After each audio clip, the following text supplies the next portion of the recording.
Ang kwentong ito ay hango sa totoong buhay. Karanasan ito ng mismong lola ko at ng pamilya niya, mother side. Taong 1966, Bukid Siraway, Zamboanga del Norte. Sa bandang kanan niya, meron pa palang isa. Malaking asong itim na nag-aabang kung ano ang susunod niyang gagawin. Ang nasa isip niya lang nung mga oras na yon, Tatay Dadoy, Tatay, Tatay Dadoy. Hindi niya maibuka ang bibig niya sa hindi niya malamang dahilan. Para bang merong pumipigil na magsalita siya. Napatigil ang lola ko sa pag-angat niya ng salawal. Nanginginig na siya sa sobrang takot. Yung angil ng aso na nasa gilid niya, palakas na ng palakas. Ibig sabihin, lumalapit na ito sa kanya. Hindi na siya makagalaw. Nakatingin na lang siya sa lupa. Hanggang sa may narinig siyang kalabog sa ilalim ng kubo. Paglingon ng lola ko, nakita niyang nagkaroon ng malaking butas yung kulungan ng mga pato. Tapos yung nilalang na nandoon, wala na. Akala niya lalapit na sa kanya. Maya-maya pa, may narinig siyang naglalakad papunta sa direksyon niya. Pag-angat niya ng ulo niya, si Tatay Dadoy. Merong hila-hilang malaking ibon. Yung laki nun maiahalin tulad sa isang pabo. Tapos wala ni isang balahibo. Akala mo inahitan. Tapos yung amoy nun napakasangsang. Sabi ng lola ko, amoy nilagang bituka ng baboy yun. Niyakap niya si Tatay Dadoy tapos iyak siya ng iyak. Sinabi niya na meron siyang nakitang malaking aso sa gilid niya. Ang sabi ni Tatay Dadoy, kanina pa tumakbo yun. Huwag na siyang matakot. Tiningnan ng lola ko yung hila-hilang ibon ni Tatay Dadoy.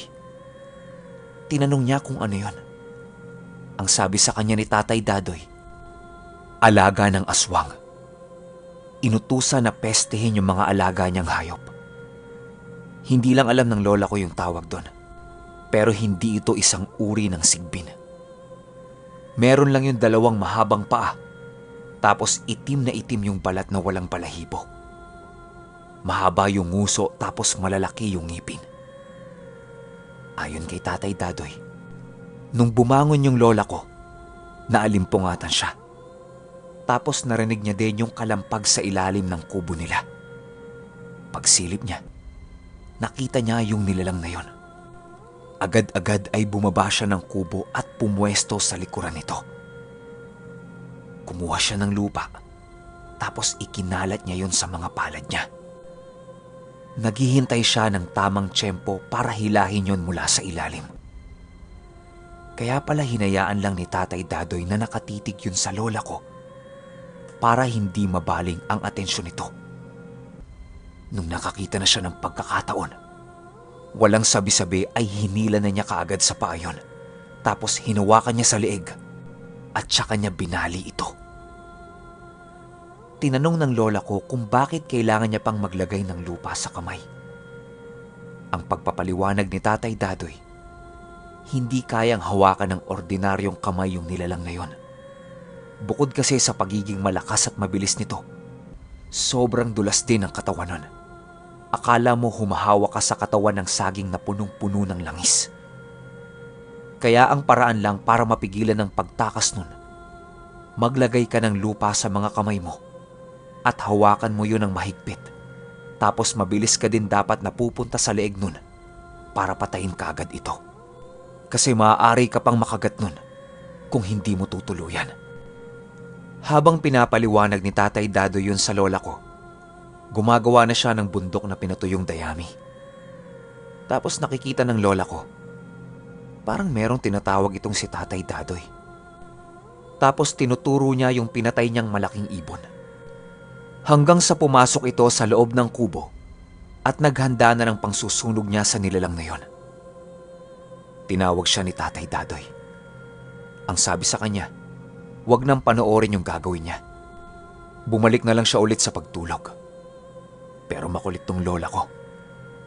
Pumasok nga siya sa loob ng kubo. Pero sumilip naman siya sa bintana para panoorin yung gagawin ni Tatay Dadoy. Ayon sa lola ko, nung dumungaw siya sa bintana, bigla na lang nawala yung malaking ibon. Hindi na niya makita. Ang nakapagtataka lang, meron pa ring hinahawakan si Tatay Dadoy. Kaso hindi na niya makita. Hanggang sa nagsaboy na ito ng kung anong likido at saka niya sinunog. Nanatiling nakatayo sa labas ng bahay si Tatay Dadoy. Nagmamasid. Nakikiramdam. Nakita ng lola ko na nag-uunat-unat ng ulo ito. Tapos yumuko at huminga ng malalim. Nung papasok na si Tatay Dadoy sa kubo, biglang umarting tulog-tulugan itong lola ko. Ang sabi sa kanya, "Nanonood ka pa ha? Wala kang nakita no?" Natatawa-tawang tanong sa kanya ni Tatay Dadoy. Yung lola ko naman, pinanindigan na yung tulog-tulugan niya hanggang sa makatulog siya. Kinaumagahan, kinuwento ng lola ko sa tatay niya yung nangyari sa kanya kagabi. Alalang-alala ito sa kanya. Habang nag-uusap silang dalawa, biglang sumingit si Tatay Dadoy sa usapan nila. Ang sabi nito sa tatay niya, kumalma lang. Nakakalat yung mga kaibigan niya sa kubo nila. Pwede silang umikot-ikot sa paligid, pero hinding-hindi sila makakapasok sa loob. Nakampante na yung tatay ng lola ko sa narinig niya. Binilinan na lang siyang gawin na ang lahat ng dapat niyang gawin sa gabi para kapag natulog siya dire-diretso na. Nung lumabas si Tatay Dadoy ng kubo, napansin niya na merong marka ng dugo sa ilalim. Pagsilip niya, lahat pala ng mga pato niya patay na. Napapikit na lang si Tatay Dadoy at huminga ng malalim. Ayon dito, hindi na niya napansin yun kagabi. Gawa ng sobrang bilis ng mga pangyayari. Nakatuon lang yung atensyon niya doon sa malaking ibon. Nanlumo itong si Tatay Dadoy. Ang natira na lang sa kanya, yung mga manok niya at saka kambing. Nasa ilalim din naman yung mga yon. Kaso lang, merong mga bakod kaya mahirap pasukin. Yung kulungan kasi ng mga pato niya, nasa bungad lang. Maya-maya pa, dumating na yung mga tauhan ni Tatay Dadoy. Nagulat sila kasi yung gilid ng ilalim ng kubo, may malaking butas. Tinanong nila si Tatay Dadoy kung anong nangyari doon. Iiling-iling lang siya. Pinakain na muna niya mga trabahador niya para makapagsimula na silang magtrabaho. Nung sumapit ang alas 5 ng hapon, ang sabi niya sa mga tauhan niya, umuwi na, balik na lang ulit bukas. Habang naglalakad yung mga yon, nakatingin lang yung lola ko. Nung medyo malapit-lapit na sila sa kakahuyan, napansin niya na bakit may 4 na babae ang dumagdag sa grupo. Puro mga lalaki yung trabahador ni Tatay Dadoy. Tapos napapansin niya na palipat-lipat ng pwesto yung 4 na babae. Pero hindi napapansin ng mga trabahador. Yung suot ng 4 na babae, purong mahabang itim na seda. Doon na siya nagsimulang magduda. Tapos tinuro niya kay Tatay Dadoy yung nakikita niya. Paglingon ni Tatay Dadoy, nanlaki ang mga mata nito. Walang sabi-sabi, agad na tumakbo siya papunta sa mga tauhan niya. Yung lola ko na natiling nakatitig sa mga babae. Paglalarawan niya, dahan-dahang nawawala yun sa paningin niya. Yun bang parang lumalabo, nagiging transparent. Ilang segundo pa, tuluyan nang nawala yun. Pagdating ni Tatay Dadoy sa mga tauhan niya, ang sabi niya sa mga ito, huwag munang umalis. Meron lang siyang titingnan. Pinabalik niya lahat sa kubo yon. May mga nagpaalam na kailangan ng umuwi kasi may mga pamilyang naghihintay sa kanila. Hindi naman sila pinigilan ni Tatay Dadoy. Sabi niya sa mga natira, sandaling-sandali lang. Tansya ng lola ko, mga 5 na lang yung naiwan eh. Kumuha ng tubig si Tatay Dadoy na nasa batya. Pinaghugas niya ng kamay isa-isa yung mga yon. Matapos yan, pinauwi niya na ang mga ito. Kasi anong oras na din eh. Pagpasok ni Tatay Dadoy sa loob ng bahay, dala-dala niya yung batya. Tinitingnan niya kung meron bang kakaiba rito. Hanggang sa tinawag niya yung tatay ng lola ko. Siyempre, nakichismis na din yung lola ko sa nangyayari. Napansin nila na parang may lumot-lumot yung tubig. Agad na sinabi ng lola ko, siyempre madumi kamay nila. Galing sila sa bukid eh. Tiningnan siya nung dalawa tapos ngumiti lang ang mga ito.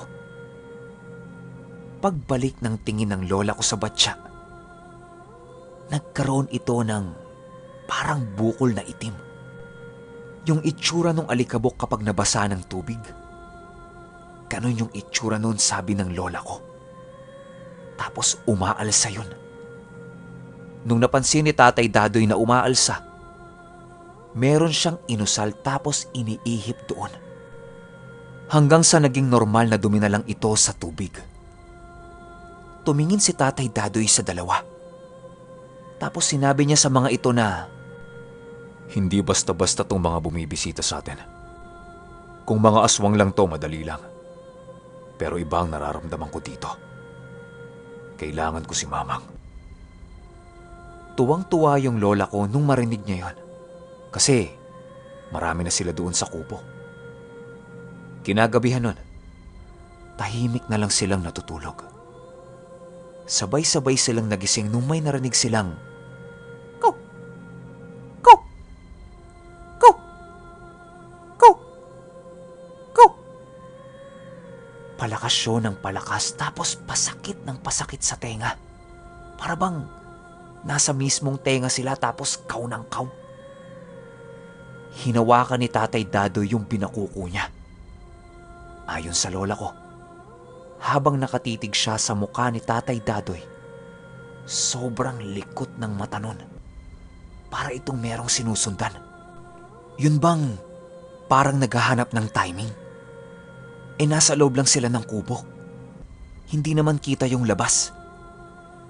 Nagulat silang magtatay nung biglang sinipa ni Tatay Dadoy yung pintuan at lumabas ito ng kubo.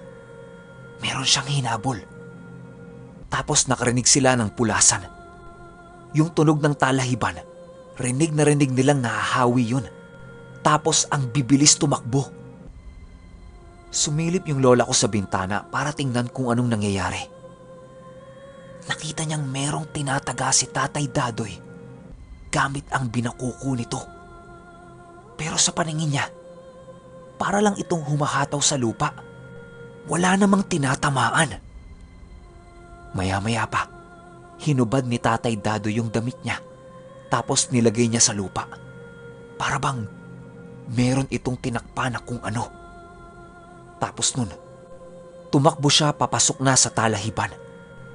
Ang huling nakita na lang ng lola ko na ginawa ni Tatay Dadoy, para itong nakasabunot sa talahib.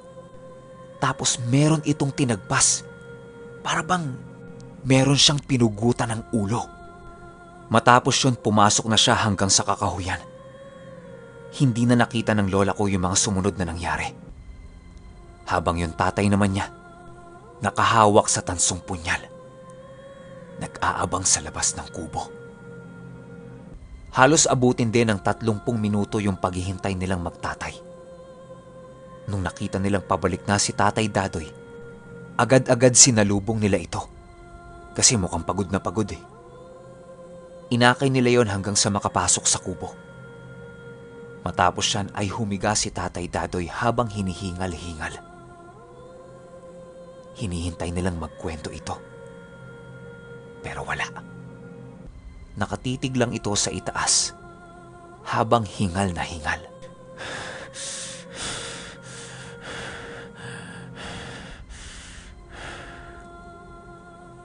Hanggang sa dahan-dahan itong nakatulog.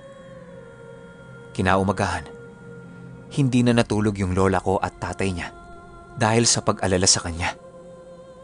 Nung magising si Tatay Dadoy, unang tanong kaagad nito, "Asan na yung mga bangkay? Tara, sunugin na natin." Blankong-blanko yung magtatay kasi anong bangkay? Hindi naman nila alam yung sinasabi ni Tatay Dadoy. Sumagot sila ng wala namang bangkay eh.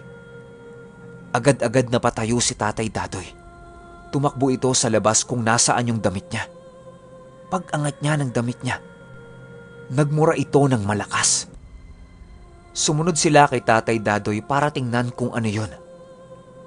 Pagkita nila, yung isa sa mga kambing ni Tatay Dadoy ang nandudun. Tapos naglakad si Tatay Dadoy papunta sa talahiban. Huminga siya ng malalim, para bang nakampante ito. Tinuro niya sa lola ko at sa tatay nito yung nasa baba. Pagtingin ng magtatay, wala naman silang nakikita. Merong sinisipa-sipa si Tatay Dadoy, pero wala eh. Hindi naman nila makita. Nagpatulong si Tatay Dadoy na maglagay ng tuyong dayami doon. Tapos niyan, sinunog nila yon. Pagbalik nila ng kubo, dumating na yung mga tauhan niya. Sabi ni Tatay Dadoy, saktong-sakto kasi meron siyang titingnan sa mga yon. Hindi niya pinagtrabaho ng buong araw yung mga trabahador niya. Nung nasuri niya na isa-isa ito, meron siyang pinaipit sa 2 tauhan niya na kahoy na may langis. Ang sabi pa niya, bumalik yung 2 yun makalipas ang 2 araw. Tapos yung iba niyang tauhan, sinabihan niyang magpahinga na muna. 1 linggong pahinga. Total naman, hindi na sila aabot sa gapasan ng mais. Kaya hindi na nila kailangan magmadali na ayusin yung bukid. Matapos ng maiksing diskusyon, nagsialisa na silang lahat. Ayon kay Tatay Dadoy, meron sa mga tauhan niya ang sinusundan ng isang barang at itim na engkanto. Hindi niya alam kung bakit nakikisali yung mga yun sa gulo. Kahapon 4 yung may karga sa mga tauhan niya. Yung 2, napatay niya kagabi. Pero nagtataka siya kasi yung una niyang pinatay aswang yun. Tapos wala dun yung bangkay. Malamang merong kalahi nila ang kumuha sa kanya. Tapos yung pangalawa niyang pinatay barang. Nagtatanim ng mga peste sa lupa niya. Kaso, nakatakas yung 2. Lalo na yung engkantong itim. Nawala kaagad yun pagpasok ng kakahuyan. Yung isang barang nasusundan niya pa. Kaso may mga nabubulabog na rin siyang hindi naman kasali sa gulo. Kaya minabuti niyang bumalik na lang. Pero, ang kinakatakot ni Tatay Dadoy, yung una niyang pinatay na aswang. Alam niyang patay na yon, pero merong mga kumuha. Nasisiguro niya na babalik ang mga kalahi nun at gagantihan siya. Ngayon, ang mga tanong, bakit merong nakikisali? Anong intensyon nila para pestehin yung lupain niya? Bakit sila marami? Bakit may barang? Bakit may engkantong itim? Ilan pa ba sila? Gustong-gustong malaman ni Tatay Dadoy ang sagot sa mga tanong niya. Pero syempre, isang tao lang ang makakasagot ng lahat ng yan. At yun ay si Mamang. Nung ding araw na yon, bumalik silang 3 papunta ng panabutan para ikwento ang lahat-lahat kay Mamang. Partida. Ilang araw pa lang silang nasa bukid si Ruway, pero sobrang dami nang nangyari sa kanila.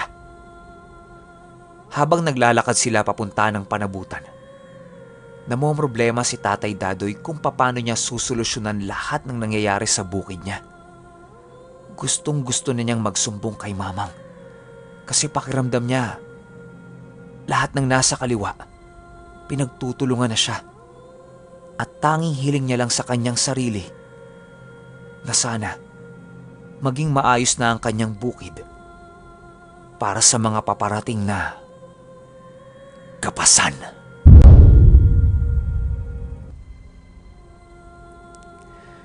Okay, alam ko bitin na naman yung kwento natin, no? Pero kasi, kwento ng lola ko sa akin, nung sinundo na nila si mamang sa panabutan, lahat ng gagawin dun sa bukid, 80% si mamang ang gumawa. Kaya ang pangit naman kung bibigyan ko ito ng title na gapasan, tapos hindi si Tatay Dadoy yung pinakasentro ng kwento natin, di ba? Kaya sa susunod nating upload, yun na yung Mamang 9. Napakaraming ginawa ni Mamang dito. Sobrang nakakabilib. Kaya sana, mahintay ninyo. Pero wag nyo pa rin masyadong asahan kasi sa ngayon, ayaw pang sumunod ng utak ko sa mga gusto kong mangyari. Masyado akong maraming iniisip. Hindi na lang ako magbabanggit ng kahit anong dahilan. Basta, hintay na lang sa paparating nating kwento. Yun lang. Hanggang sa susunod na kwento. Salamat.